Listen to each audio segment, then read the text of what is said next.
everyone, this is Teacher Roxanne, and this week we are going to discuss the story The Little Blackfish by Samad Birangi. So it's a story of seeking knowledge, but before that, we have to identify the meaning of some unfamiliar words that you will encounter as you read the text. I will present several sentences that contain some vocabularies, and you're going to identify their meaning through context clues. Are you ready? Great! Now let us have our first sentence. Safety precaution has been made to avoid further injuries and casualties in the anticipated epidemic outbreak. Our word in the first sentence is precaution. Now let us look for context clue in the sentence, which is to avoid further injuries and casualties. We can infer that we are avoiding something in the future. So precaution means something done in advance to prevent a bad thing from happening. Precaution will be used as a noun in sentence.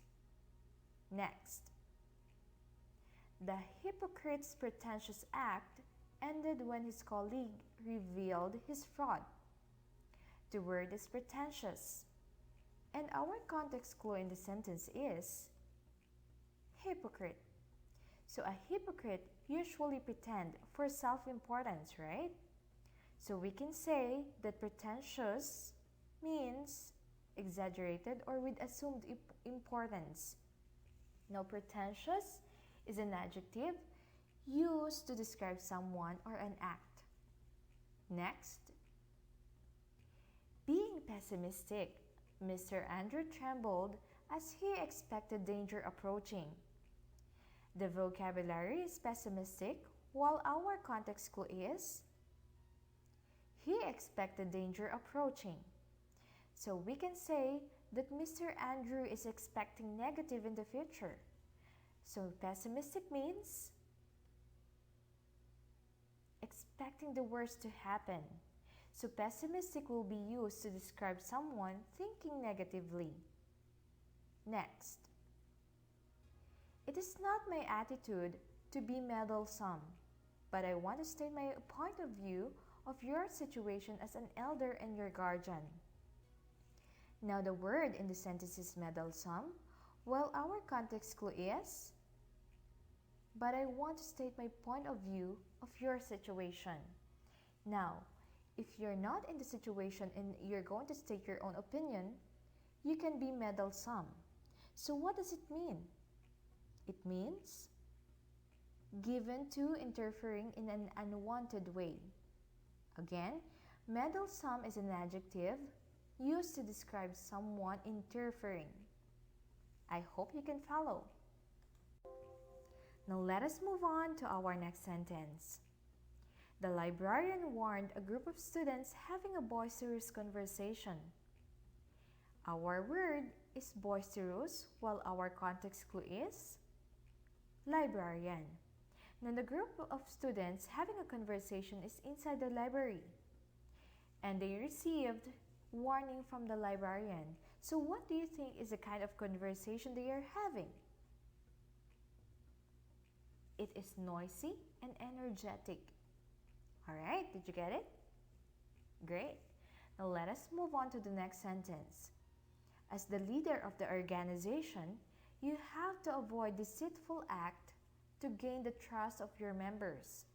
The vocabulary is deceitful, while our context clue is to gain the trust.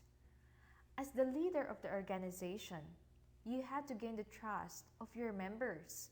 So you have to avoid deceitful act. Alright, what kind of act is that? Dishonest or misleading. So deceitful is an adjective which can be used to describe an act or a person. Let us move on. The government cannot control the situation because of the immensity of the patients needing medical assistance. The word is immensity, while our context clue is cannot control the situation. So through this, we can infer that the government is facing something which is uncontrollable or immense. What do you think is the meaning of immensity? It means extremely large in size. So we are referring to the size, so immensity is a noun. Now, your task is to use these words in sentences in your notebook. I hope you can construct correct sentences now that we have discussed the meaning of each one. After constructing sentences, I want you to open your workbook on page 240. You can also open your website in Alpha. Now let us have the first activity. You're going to rewrite each sentence, replacing the underlined word or words with the correct vocabulary word. You're going to change other words as needed. Let us have the first sentence. Let me read it. The sky had turned cloudy and dark, and the family expected the worst for their holiday. What do you think is the word with the same meaning as expected the worst? Please look at the box above. Now let us move on to the second sentence. At the end of the fireworks display, the crowd burst into loud, noisy applause. Now look for the synonym for these words, and I want you to write it on the space provided below. And the last one is, our interfering neighbor asked where we had been all day. So what do you think is the word which is related to interfering? Now let us do the next activity on the same page. Let us have practice B. On this part, you're going to click on the word that has the opposite meaning from the vocabulary word. It means you're going to choose antonym. Let us have number 1. We have the word precaution, and our options are safeguard, neglect, and carefulness. Please click on your answer. Next, deceitful. We have misleading, untrue, or honest. Next one, immensity. We have smallness, vastness, and hugeness. All right. Number 4, pretentious. Our options are snobbish, overblown, and genuine. Please click on your answer and make sure your answer is complete. Next part, let us have apply. You're going to tell whether each statement is true or false. You're going to write your answer on the space provided. Then you're going to explain by writing a sentence that includes a definition of the bold-faced vocabulary word. Again, you're going to explain your answer by writing a sentence that includes definition. Now let us have number 1. Take the precaution of staying indoors if a heavy storm is expected. So we have here heavy storm. Now, you're going to take precaution before that storm. Is it true or false? How about number 2? Taking care of others is an example of pretentious behavior. Again, pretentious is related to self-importance. So, is it true or false? Number 3. Others' boisterous behavior is always pleasant to be around. Do you think that kind of behavior is good? Please write down your answer. Earlier in our discussion, we used context clues to find the meaning of some unfamiliar words. Another way to find the meaning of these words is to identify word patterns. So we have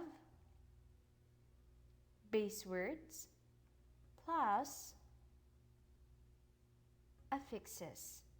So when we say affixes, we are referring to prefix which is attached at the beginning of the word, while suffix is attached at the end of the base word. Now, Usually, if we're attaching affixes in our base word, it usually changes the meaning or part of speech of a word. This time, let us have some examples of word patterns. We have the word use. And what part of speech is use? It is a verb. Sometimes it can also be used as a noun. Now, if we have used less, we added the suffix less. It became an adjective. So now the meaning is different and the part of speech is also different. Next one, we have honest, which is an adjective, and the second word is dishonest. We added the prefix dis. Okay, and the part of speech is still adjective, though they are the same adjective. They have different meaning now. And let us have the example from your workbook. The first word is pretense, which became pretentious. As you can notice, the first word is a noun, and when we added shoes, it became an adjective. So the noun pretense, meaning false display, changes to an adjective when you add the suffix shoes. Okay, next one. We have reason, which is a noun, and it became an adjective when we added able or able. We have reasonable. So the noun reason, meaning the power to think, changes to an adjective when you add the suffix able. Now I want you to open your workbook on page 241. Let us do the first activity. You're going to underline the related words and explain the relationship between them. The sentence is, the pelican will amaze the little fish by showing his amazing strength. What are the two words related to each other? And what do you think are their relationship? How about number 2? Write a sentence using each pair of related words. Then, explain the relationship between the words. So you're going to have only one sentence using each pair. Then explain their relationship. Let us have letter A. Pretentious and pretentiously. Use them in a sentence. Now, you're going to identify what part of speech is pretentious. How about pretentiously? Next, reasonable and reasonably. You're going to do the same thing. Now, let us have letter C and letter D. We have immense and immensity. And letter D, deceit and deceitful. Please use them in one sentence and then identify their part of speech. You can also identify their meaning and how did it change. I hope you can provide the correct answer. Have a great day.